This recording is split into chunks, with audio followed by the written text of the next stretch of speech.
ऊपर के लोग, जिनको हम बार बार जिन पर फोकस हमारा होता है कि उनको हमको बचाना है, उनमें जो संक्रमण का प्रतिशत है वो टोटल का 8.1%, 60 से ऊपर वालों का। 40 से 60 वालों में संक्रमण पाया गया 25.5%, 25.5%। 20 वर्ष से 40 वर्ष वालों में जो संक्रमित हुए उनका प्रतिशत है 48.7, 48.7%। और 20 साल से कम उम्र के लोगों में 17.7% लोगों में संक्रमण आया। जो कुल संक्रमण का 17.7% है वो 20 साल से कम उम्र के लोगों में है। पुरुष जो कुल के संक्रमित हुए हैं वो 78.5% और महिलाएं 21.5%। जो आरोग्य सेतु ऐप है उसका हम लगातार उपयोग कर रहे हैं। जो भी आरोग्य सेतु से अलर्ट जनरेट हो रहे हैं उनको हम जिलों को भेज रहे हैं। और उसके अलावा एक पैरेलल व्यवस्था हम लोगों ने ये की है कि जिनका भी नंबर आ रहा है, जो लोग किसी पॉजिटिव के कांटेक्ट में आए हैं, ब्लूटूथ के माध्यम से जो अलर्ट जनरेट होते हैं, उनको हमारे कंट्रोल रूम से लगातार उनको फ़ोन किया जा रहा है। अब तक हम 2058 लोगों को हम कॉल कर चुके हैं यहाँ से। उसमें से कुछ लोग ऐसे निकले, 9 लोग जिनको कि जो पॉजिटिव हो गए और जो हॉस्पिटलाइज हैं इस समय, जिनको कि अस्पताल में चिकित्सा जिनकी की जा रही है। बाकी लोगों का जिनको भी कोई कोमॉर्बिडिटी है उनको हम लोग कंट्रोल रूम से उनको हम अवगत करा रहे हैं कि आप सावधान रहें, आप किसी पॉजिटिव के नज़दीक आए हैं, आपको अपने हेल्थ का लगातार मूल्यांकन करना चाहिए। बाकी ढेर सारे लोगों ने ये बताया कि अब उनकी तबीयत बिल्कुल ठीक है। तो लगातार हम लोग जिनको भी आरोग्य सेतु ऐप से अलर्ट जनरेट हो रहा है उनसे हम लोग लगातार फ़ोन के माध्यम से संपर्क करवा रहे हैं। आप जानते हैं कि हमारा जो हेल्पलाइन नंबर है वो है 1800-180-5145। किसी को भी अगर कोई ऐसा लक्षण दिखाई पड़े अपने आप में, उनको खांसी हो, सांस लेने में तकलीफ़ हो या बुखार हो रहा हो, तो वो तत्काल इस नंबर पर फ़ोन कर सकते हैं, सलाह पा सकते हैं। अगर ज़रूरत पड़ेगी तो हमारे जो विशेषज्ञ हैं वो उनको बताएंगे कि वो जाकर के अपनी जांच करवा ले सरकारी चिकित्सालय में। अगर उनमें संक्रमण पाया जाएगा तो उनकी चिकित्सा की व्यवस्था भी की जाएगी। और ये जांच की व्यवस्था और चिकित्सा की व्यवस्था सरकार के द्वारा बिल्कुल निःशुल्क की जाती है। आज आपके माध्यम से एक बार फिर मैं ये ध्यान दिलाना चाहूँगा कि इस समय बड़ी भारी संख्या में प्रवासी कामगार प्रदेश में आ रहे हैं और कुछ ऐसे प्रदेशों से भी आ रहे हैं जहाँ की काफ़ी ये संक्रमण फैला हुआ था और उनके संक्रमित होने की सूचना भी आ रही है। हमारे पास कुछ लोगों के संक्रमित होने की सूचना आ रही है। इसलिए ये बहुत ज़रूरी है कि जो हम लोगों ने कम्युनिटी सर्वेलेंस का मॉडल दिया है उसका बहुत सही उपयोग हो। गांव में जो ग्राम निगरानी समिति है, जो हमारे ग्राम प्रधान जी की अध्यक्षता में बनाई गई, या जो हमारे शहरों में मोहल्ला निगरानी समिति है जो कि बनाई गई, जो हमारे सभासद होते हैं उनके अध्यक्षता में बनाई गई है, उसको बहुत ही मजबूती से काम करना है ताकि जो लोग भी बाहर से आ रहे हैं, जिनको अगर लक्षण रहित पाया जा रहा है तो उनको 21 दिन के होम क्वारंटाइन में भेजा जा रहा है, वो होम क्वारंटाइन में स्ट्रिक्टली रहें। और जिनमें भी लक्षण आ रहे हैं उनका परीक्षण करवा करके अगर संक्रमण है तो उनको हम अस्पतालों में भेज रहे हैं चिकित्सा के लिए। अगर संक्रमण नहीं है तो उनको हम 7 दिन तक क्वारंटाइन में रोक रहे हैं और फिर उनका परीक्षण करवाने के बाद ही उनको हम फिर 14 दिन के होम क्वारंटाइन में भेजेंगे। तो ये जो व्यवस्था है इसमें ये ध्यान देने की बात है कि कोई भी व्यक्ति, कोई भी प्रवासी रेलवे स्टेशन से सीधा घर नहीं भेजा जाएगा। हर एक व्यक्ति को पहले आश्रय स्थल पर ले जाना है, वहाँ उसका परीक्षण होना है, लाइन लिस्टिंग होनी है, स्किल की मैपिंग होनी है और लक्षण रहित होने पर उनको 21 दिन के लिए घरों में भेजा जाना है होम क्वारंटाइन के लिए। तो स्ट्रॉन्ग कम्युनिटी सर्वेलेंस ये बहुत ही आवश्यक है और इस पर सभी लोगों का ध्यान वांछित है। आपके माध्यम से एक बार फिर मैं रिपीट करूंगा कि साबुन पानी से हाथ धोना और अपने मुंह और नाक को फेस कवर से कवर कर रखना, मास्क से, रुमाल से, दुपट्टे से, गमछे से, और सोशल डिस्टेंसिंग मेंटेन करना, 2 गज की दूरी, यही इस समय सबसे अधिक कारगर चीज़ है। हम बेवजह घर से न निकलें, जिनको केवल आवश्यकता है या जो कारखाने कल कारखाने चल रहे हैं उसमें जो काम कर रहे हैं केवल वही निकलें, कोई अन्य अनावश्यक घर से न निकलें। इन्हीं चीज़ों को पालन करके हम अपने आप को बचा सकते हैं। इस संक्रमण से बचाव ही एकमात्र रास्ता है। इस पर सभी लोगों को ध्यान देना चाहिए। धन्यवाद।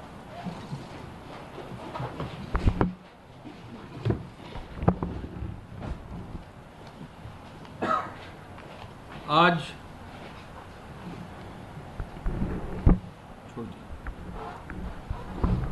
माननीय मुख्यमंत्री जी ने इस पूरे अभियान में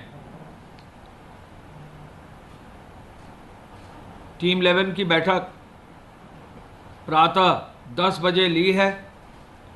आज उन्होंने पूरी टीम को, सबको संक्रमण पर प्रभावी नियंत्रण के लिए सजगता बरतने का निर्देश दिया है। सर्वप्रथम उनका निर्देश यह है कि एक और जहां L1, L2, L3 के बेड्स जो लक्ष्य था 52,000 उसको जहां पूर्ति कर ली है, अब द्वितीय लक्ष्य उन्होंने रखा है कि अगले आने वाले समय में 20 मई तक 25,000 बेड्स और जो है तैयार कर लिए जाएं और इसको 75,000 के पार करते हुए अंततोगत्वा 1 लाख बेड्स की व्यवस्था हमारे प्रदेश में हो। 1 लाख बेड्स की व्यवस्था अगर हो जाएगी तो काफ़ी हद तक प्रदेश में जो हमारे पेशेंट्स हैं उनके लिए अपनी जो L1, L2, L3 की व्यवस्था है वो तो मजबूत होगी ही, किसी भी रूप में कहीं भी किसी भी तरह के पेशेंट को मैनेज करने के लिए प्रदेश बहुत ही सक्षम और मजबूत हो सकेगा और अपने सभी जो है अपने सिटीजन्स के लिए वो पूरी और मजबूत व्यवस्था हेल्थ सेक्टर की कर सकेगा। मुख्यमंत्री जी ने मेडिकल इन्फेक्शन को प्रभावी रूप से रोकने के लिए, आपको मालूम है, वीडियो कॉन्फ्रेंस के माध्यम से सभी मेडिकल कॉलेजेस को बहुत ही सख्त और बहुत ही क्लियर कट निर्देश दिए हैं। साथ साथ कृषि विभाग को मंडियों में इंस्पेक्शन न हो, इसके लिए भी उन्होंने बहुत स्पष्ट निर्देश दिए हैं। आगामी 10 दिनों में प्रदेश के बाहर से हमारे लगातार कामगार भाई श्रमिक वापस लौट रहे हैं। आज सुबह मुख्यमंत्री जी ने जो ट्रेन से लौटने वाले हमारे श्रमिक हैं उनकी पूरी विस्तृत समीक्षा एक एक प्रदेश की। उन्होंने एक एक प्रदेश से आने वाले श्रमिकों के लिए जो ट्रेन्स आ रही हैं उनकी समीक्षा की, जो हर जनपद में उनको रिसीव करके उनका मेडिकल टेस्ट हो रहा है उसकी समीक्षा की, क्वारंटाइन सेंटर में जब भेजा जा रहा है उसकी समीक्षा की, क्वारंटाइन सेंटर से होम क्वारंटाइन जाते वक्त प्रत्येक को भोजन का पैकेट, उनको राशन का पैकेट मिले जिसमें कि आटा, दाल, चावल, इसके साथ साथ मसाला, तेल, ये पूरी व्यवस्था हो और एक भी कामगार ऐसा ना हो जिसको कि विदाउट राशन का सामग्री के लिए भेजा जाए, 15 दिन की राशन सामग्री के लिए। ये भी उन्होंने समीक्षा की और राजस्व विभाग को, सभी विभागों को निर्देशित किया कि प्रत्येक जनपद में जो कामगार लौट रहे हैं उनके लिए पर्याप्त संख्या में राशन सामग्री जाते वक्त क्वारंटाइन सेंटर से अवश्य दिया जाए। उन्होंने इस बात की भी समीक्षा की और ये पाया कि उत्तर प्रदेश पूरे देश में सबसे ज़्यादा ट्रेन रिसीव कर रहा है, अपने कामगारों को बुलाकर उनको जो है अपने जनपद के जहाँ जहाँ जिलाधिकारी हैं उनकी पूरी टीम रिसीव करके बहुत ही सम्मानजनक रूप से उनको अपने घर तक पूरी प्रक्रिया अनुपालन करते हुए पहुँचाया जा रहा है। आज की तारीख तक अभी तक 184 ट्रेन यूपी में अन्य प्रदेशों से आ चुकी हैं और 2,20,640 हमारे श्रमिक या हमारे मजदूर भाई जो है अब तक आ चुके हैं। आज हमारे पूरे प्रदेश में 16 ट्रेनें आ चुकी हैं और 55 ट्रेनें जो हैं आज आएंगी और मुझे बताने में खुशी है कि आज जो है लगभग 55 ट्रेनें जो आएंगी उनसे 70,000 हमारे श्रमिक जो हैं कामगार भाई आज आएंगे। पिछले दिनों में जो ये 184 ट्रेन आई हैं इनसे लगभग 2,25,000 2 लाख के आसपास जो ये श्रमिक आए हैं, उनके साथ साथ अन्य साधनों से बॉर्डर से जो है जिन लोगों को अनुमति दी गई है, 1 लाख हमारे प्रवासी श्रमिकों को, कामगारों को बॉर्डर से भी अनुमति दी गई है। यानी पिछले 4 दिनों में ही 3,25,000 श्रमिकों को ट्रेन से या बॉर्डर के माध्यम से वाहनों से जो है हमारे प्रदेश में आए हैं। ये बहुत बड़ी संख्या में लोग आए हैं और इनका एक एक का विवरण जो है हमारे यहाँ सॉफ्टवेयर में अपलोड हो रहा है और एक एक श्रमिक का जो है किसी न किसी रूप में जनपदीय या अंतर जनपदीय जो है इनकी कोई समस्या ना हो, इसकी व्यवस्था की जा रही है। अंतर जनपदीय व्यवस्था में बसें भी अब चलाई गई हैं और बॉर्डर से भी जो है प्रत्येक हमारे श्रमिक को यदि वो पैदल हमारे बॉर्डर पर पहुंच रहा है तो मुख्यमंत्री जी का निर्देश है किसी भी सूरत में उनको बसें उपलब्ध कराई जाएं। झांसी से अब ट्रेन भी उपलब्ध कराई जाएगी जो पूर्वी उत्तर प्रदेश वाराणसी और गोरखपुर और प्रयागराज जाएंगी। तो कोई भी श्रमिक, कोई भी हमारा मजदूर पैदल न चले, इस ओर जो है मुख्यमंत्री जी ने निर्देश दिया है और हमारा पूरा प्रयास होगा कि हर हालत में इसको हम लोग इंश्योर करें। जो भी श्रमिक आएँ उनके साथ बहुत ही सम्मानजनक व्यवहार हो। कहीं भी किसी भी व्यक्ति जो आ रहा है उसको पूरे आदर भाव से जो है हम लोग लें और उनका जो है समस्या का समाधान करें। जो भी व्यक्ति आ रहे हैं क्वारंटाइन सेंटर में उनको अच्छे से भोजन की अच्छी व्यवस्था हो, ये भी निर्देश मुख्यमंत्री जी ने दिया है। और जैसा मैंने बताया, राशन सामग्री देकर उनको प्रदेश में घर तक जो है नियम से भेजा जा रहा है। एक बहुत पॉजिटिव चीज़ की ओर मुख्यमंत्री जी ने आदेशित किया है जो अब इम्प्लीमेंट किया जा रहा है। rahat.nic.up के माध्यम से प्रत्येक कामगार और श्रमिकों की स्किलिंग की व्यवस्था भी जो है करने के लिए उनसे उनका विवरण लिया जा रहा है, या क्या कौशल है उनके पास, क्या स्किल है उनके पास, किस चीज़ में वो काम कर रहे हैं, ये विवरण एक एक व्यक्ति का फॉर्म भरवा कर जो है लिया जा रहा है। आगे आने वाले समय में जैसा मुख्यमंत्री जी ने आदेशित किया है कि 20 लाख लोगों को जो है रोजगार देने की व्यवस्था की जाएगी। तो ये जो डेटाबेस तैयार हो रहा है, इस डेटाबेस का इस्तेमाल करते हर व्यक्ति के मोबाइल नंबर से, हर व्यक्ति का विवरण से, हर व्यक्ति के स्किल सेट से जो है आगे योजना और मजबूती पाएगी और इसका जो है आगे फ़ायदा मिलेगा। हर व्यक्ति को जो आ रहा है उसको 1,000 रुपये भी मिलेगा, यानी जो भी हमारा कामगार और श्रमिक आ रहा है उसका रजिस्ट्रेशन कराकर उसको 1,000 रुपया भी जो है प्रदेश सरकार उपलब्ध कराएगी।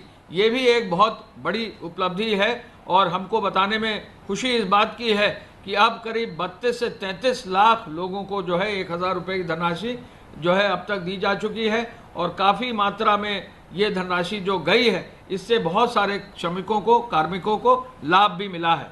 जो ट्रेन्स हमारी आ रही हैं, अब 42 स्टेशन पे ट्रेन्स हमारी आएंगी। आपको जानकर खुशी होगी कि लखनऊ में अब तक हम 22 ट्रेन ले चुके हैं, जौनपुर जैसी जगह में हम 9 ट्रेन ले चुके हैं, कानपुर में 7 ट्रेन ले चुके हैं, गोरखपुर में पूरे प्रदेश में सबसे ज़्यादा ट्रेन गोरखपुर में ली गई हैं। 28 ट्रेनें गोरखपुर में लेते हुए 27,334 लोगों की व्यवस्था गोरखपुर मात्र जनपद में की गई है। बहुत ही बड़ा रिकॉर्ड है। पूरे देश में किसी भी एक रेलवे स्टेशन में 28 ट्रेनें एक साथ नहीं ली गई हैं। ये बहुत बड़ा रिकॉर्ड है। वहाँ का जिला प्रशासन इसके लिए बधाई का पात्र है। साथ साथ हम लोगों के प्रदेश में प्रयागराज में 11 ट्रेनें ली गई हैं। हमारे प्रदेश में वाराणसी में 8 ट्रेनें ली गई हैं। हमारे प्रदेश में गोंडा जैसे स्थान पर भी 8 ट्रेनें ली गई हैं। हमारे प्रदेश में उन्नाव जैसे स्थान में 7 ट्रेनें ली गई हैं। कुल 184 ट्रेन जो ली गई हैं 2,25,000 लोगों के लिए, ये बहुत बड़ा रिकॉर्ड है। आज इसकी समीक्षा जो है गृह विभाग, भारत सरकार और रेलवे बोर्ड के स्तर पर ही हुई और उत्तर प्रदेश में सबसे अधिक संख्या में ट्रेन और सबसे अधिक संख्या में श्रमिक आने की जो है सूचना मिली और ये भी एक रिकॉर्ड है। आगे आने वाले समय में इस कार्य को निरंतर जारी रखा जाएगा और लगभग 50-55 जो है ट्रेन प्रतिदिन हमारे प्रदेश में लेते रहेंगे और इनकी व्यवस्था और मजबूत होती रहेगी। माननीय मुख्यमंत्री जी ने क्वारंटाइन सेंटर्स की साफ सफाई और बेहतर प्रबंध का निर्देश दिया है। क्वारंटाइन सेंटर की जियो टैगिंग हो गई है और प्रत्येक जो विशेष सचिव जिले के लिए अपॉइंट हुआ था, विशेष अधिकारी अपॉइंट हुआ था, उन्होंने सभी क्वारंटाइन सेंटर्स जाकर उनमें और सुधार किया है। जहाँ भी जो है क्वारंटाइन सेंटर है उनका निरीक्षण किया है। उन्होंने ये भी वेरीफाई किया है कि क्या जो श्रमिक जा रहा है उनको किट मिल गया है या कि नहीं, राशन का किट मिल गया कि नहीं।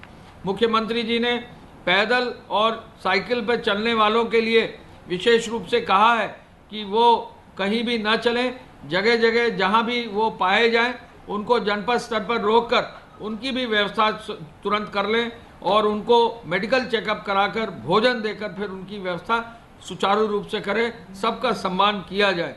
प्रवासी कामगारों और श्रमिकों के साथ कहीं भी कोई भी किसी भी तरह की कठिनाई ना हो, ये पुनः उन्होंने बल दिया है। मुख्यमंत्री जी ने ग्राम पंचायतों में, नगर निकायों में, वार्डों में निगरानी समितियां जो गठित हुई हैं उनके कार्य की भी जो है समीक्षा की है। नेहरू युवा केंद्र, युवक मंगल दल, स्वच्छाग्रहियों का, ग्राम चौकीदारों का सबका सहयोग लेकर कहीं भी किसी भी रूप में जो है हर गांव में जो लोग होम क्वारंटाइन में जा रहे हैं उनकी मजबूत और अच्छी व्यवस्था करने का भी निर्देश दिया है। कोई चोरी छुपे गांव में ना पहुंचे, कोई बिना सूचना के गांव में ना पहुंचे, इस ओर ग्राम प्रधानों को और नगरीय वार्डों में सभासदों को निर्देशित किया जा रहा है। और कहीं ना कहीं ये भी देखा जा रहा है कि यदि कोई सूचना न देते हुए आ गया है तो उसकी सूचना संबंधित निगरानी समिति तुरंत स्वास्थ्य विभाग को और जिला प्रशासन को देंगे, जिससे कि उनकी आगे मेडिकल चेकअप करा के आगे की कार्रवाई की जा सके। प्रवासी श्रमिकों को उनकी सहमति से गृह प्रदेशों में जो भेजा जा रहा है तो इनकी जनपदवार जो सूची तैयार हो रही है उनको भी जो है व्यवस्था जैसा मैंने आपको बताया की जा रही है। नेपाल प्रदेश के जो लोग वापस जाना चाहते हैं, आज ही माननीय मुख्यमंत्री जी के निर्देश पर विदेश मंत्रालय से अनुरोध किया है कि 2000 लोग जो नेपाल के हैं हमारे प्रदेश में, उनको अलग से कोशिश करके नेपाल प्रदेश जरूर भेज दिया जाए और उसके लिए आवश्यक प्रयास कर लिया जाए। मुख्यमंत्री जी ने कहा है कि जो उद्योग संचालित हैं उनमें जो श्रमिक कार्यरत हैं उनको जो है प्रेरित किया जाए। औद्योगिक इकाइयों को जो श्रमिक जहां कार्यरत रहे हैं वहां पर मानदेय का भी टाइम से भुगतान हो जाए। आपको मालूम है कि 630 करोड़ से ज़्यादा का मानदेय का भुगतान अब तक उद्योगों से संपर्क करके किया गया है। इसको भी और आगे बढ़ाने का निर्देश मुख्यमंत्री जी ने दिया है। जो 75 जनपदों में आईएएस और पीसीएस अधिकारी गए हैं, जैसा मैंने अभी बताया, उनकी समीक्षा भी विस्तृत रूप से कर ली गई है। पीपीई किट, N95 मास्क और सैनिटाइजर और जो इक्विपमेंट अस्पतालों में लगाए जाने हैं उसकी भी आज विशेष रूप से अलग से मुख्यमंत्री जी ने समीक्षा की है। हम आपको गृह विभाग की ओर से बताना चाहेंगे कि आज जो है आज तक 188 के अंतर्गत, धारा 188 के अंतर्गत 41,944 FIR लॉकडाउन के लिए दर्ज की गई हैं। लॉकडाउन के लिए कानपुर में, मेरठ में, आगरा में विशेष निर्देश मुख्यमंत्री जी ने दिए हैं। वहाँ विशेष अधिकारी मुख्यमंत्री जी ने लगाए हैं और कहा है कि वहाँ लॉकडाउन को और प्रभावी किया जाए। कोई भी जो है वहाँ पर कोविड के नियंत्रण में किसी भी तरह से कोई कमी ना रहे, इसकी और गहन समीक्षा इन जनपदों की गई है। गृह विभाग के माध्यम से, पुलिस के माध्यम से 38,000 वाहन जो है सीज किए गए हैं और अब 17 करोड़ से अधिक धनराशि जो है वसूल कर ली गई है या वसूल की जा रही है। आज की तारीख में जो फेक न्यूज़ हैं, फेक न्यूज़ जो हैं उनके मामले बढ़कर जो हमने संज्ञान लिए हैं 871 हो गए हैं और 11 मई को कुल 16 मामलों का संज्ञान लिया गया है। ट्विटर के 11, फेसबुक पे 5 और 11 मई तक इस जो कार्य आज किया गया है आगे भी ये कार्य जारी रहेगा और FIR भी फेक न्यूज़ पर दर्ज होंगी। अब तक 31 FIR जो है दर्ज कर दी गई हैं। जो हॉटस्पॉट्स हैं वो लगभग 475 हैं। 311 थानों में लगभग 8,90,000 मकानों का सर्वेक्षण इन हॉटस्पॉट्स में कर लिया गया है और 49,92,000 लोग इनमें जो है रिपोर्ट कर रहे हैं। जो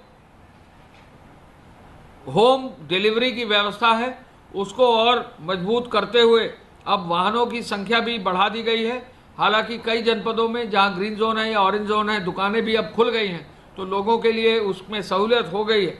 फिर भी जो स्तर रखा गया था दुकानों का और मोबाइल्स का, वो स्तर एज इट इज़ रखा है और लगभग 43,500 से अधिक अभी भी मोबाइल्स जो है फल सब्जी दे रही हैं। अभी भी जो है दूध के लिए 21,000 मोबाइल लगभग 35 लाख लीटर दूध बांट रहे हैं। अभी भी किराना स्टोर्स के माध्यम से 50,500 मोबाइल्स के माध्यम से किराना का जो है वितरण किया जा रहा है। और आपको ये भी बता दें कि राशन कार्ड के वितरण में भी अब लगभग 3 करोड़ 20 लाख कार्ड्स में, यानी 3 करोड़ 20 लाख परिवारों में वितरण कर लिया गया है और 7,45,000 मेट्रिक टन का जो है वितरण कर दिया गया है। 10,19,000 फूड पैकेट का भी वितरण किया गया है और ये भी एक बहुत बड़ी उपलब्धि हुई है। गेहूं क्रय में अब 165 लाख क्विंटल गेहूं का क्रय कर लिया गया है। आपको मालूम है कि कल जो है आंधी तूफान आया था, मुख्यमंत्री जी ने तत्काल आदेश दिया है कि जो आंधी तूफान में जिनकी मृत्यु हुई है उन पर शोक संवेदना देते हुए मुख्यमंत्री जी ने 4 लाख रुपया जो दिया जाना है उसको तत्काल डीएम्स को, जिलाधिकारियों को कहा है कि उसका भुगतान तत्काल कर दिया जाए। मुख्यमंत्री जी ने यह भी आदेशित किया है कि सहजनवा में, गोरखपुर में सड़क दुर्घटना में जो है कुछ कामगार और श्रमिकों की जो है मृत्यु हुई थी, 2-2 लाख रुपया ऐसे श्रमिकों के जो परिवारों को जो गंभीर रूप से घायल हैं 50,000 रुपया और जो सामान्य रूप से घायल हैं उनके उपचार की व्यवस्था के लिए उन्होंने निर्देश दिया है। कल नरसिंहपुर में जो है मध्य प्रदेश में 5 हमारे प्रदेश के मजदूरों की जो है एक्सीडेंट में मृत्यु हुई थी, उनका पार्थिव शरीर लाने का निर्देश मुख्यमंत्री जी ने किया था, उनके परिवारों तक पहुंचाने का। सीतापुर, बाराबंकी और एटा के लिए उनके परिवारों को भी 2-2 लाख रुपए की कल घोषणा मुख्यमंत्री जी ने उनके परिवारों को आर्थिक सहायता करने की घोषणा की है। मुख्यमंत्री जी कहीं भी किसी भी रूप में कहीं भी श्रमिक अगर कहीं है तो ये उन्होंने निर्देश दिया है कि किसी भी तरह का जो है उनके लिए जो भी सहूलियत हो सकती है वो सहूलियत की जाए और इसमें कहीं भी किसी भी जिला प्रशासन या पुलिस बल के माध्यम से कोई भी ऐसा कार्य न किया जाए जिससे किसी भी श्रमिक को, किसी भी परिवार को, किसी भी महिला को, किसी भी बच्चे को किसी भी तरह की दिक्कत हो। जो निर्माण कार्य है उसमें मैं बताना चाहूँगा कि पीडब्ल्यूडी की तरफ से जो अब निर्माण कार्य शुरू कर दिए गए हैं, 544 निर्माण कार्य शुरू करते हुए अब लगभग 19,252 करोड़ के काम शुरू कर दिए गए हैं। 11,000 से अधिक श्रमिक जो है पीडब्ल्यूडी विभाग में अब काम कर रहे हैं। यूपीडा के माध्यम से जो कार्य हो रहे थे उसमें भी अब जो है लगभग 10,000 से अधिक श्रमिक कार्य कर रहे हैं और इसके साथ साथ बहुत अधिक संख्या में जो है मशीनरी भी लगा दी गई है। ईंट भट्ठों का काम जो है यथावत जैसा पहले था वो किया जा रहा है। चीनी मिलों के बारे में मैं बताना चाहूँगा कि 119 चीनी मिलों में से 61 चीनी मिलों ने अब अपना गन्ना पेराई का कार्य पूरा कर लिया है, यानी आधे के आसपास चीनी मिल जो हैं उन्होंने अपना गन्ना पेराई का कार्य पूरा कर लिया है और इस वित्तीय वर्ष में गन्ने मूल्य में 17,837 करोड़ का भुगतान कर दिया गया है। ये बहुत बड़ी संख्या है कि 17,837 करोड़ का भुगतान किया गया है। साथ साथ गन्ने पेराई का भी जो है अब तक जो चीनी मिल हैं व्यवस्थित रूप से उनके पेराई का जो है कार्य कर रहे हैं। वहाँ पर जो लेबर हैं वो भी जो है श्रमिक हैं वो अपना मिल में काम कर रहे हैं और जो श्रमिक लौटना चाह रहे हैं उनको भेजने की व्यवस्था भी जो है की जा रही है। 64,912 औद्योगिक इकाइयाँ जो सूक्ष्म श्रेणी की हैं उनको जो है अब शुरू कर दिया गया है और लघु और इसके साथ साथ जो है अब तक 17,18,000 श्रमिक जो है औद्योगिक इकाइयों में कार्य कर रहे हैं। ये भी एक प्रकार का रिकॉर्ड है। ग्राम विकास विभाग में अब 44,242 ग्राम पंचायतों में 44,242 ग्राम पंचायतों में कुल मिलाकर 22,27,000 श्रमिकों के मध्य कार्य किया जा रहा है। 51,919 मास्टर रोल तैयार किए गए हैं और नए जो मजदूर लौटे हैं उनके 25,000 के नए कार्ड भी स्थापित कर दिए गए हैं और बहुत बड़ी संख्या में ग्राम विकास विभाग में भी मनरेगा के माध्यम से कार्य हो रहा है। धन्यवाद।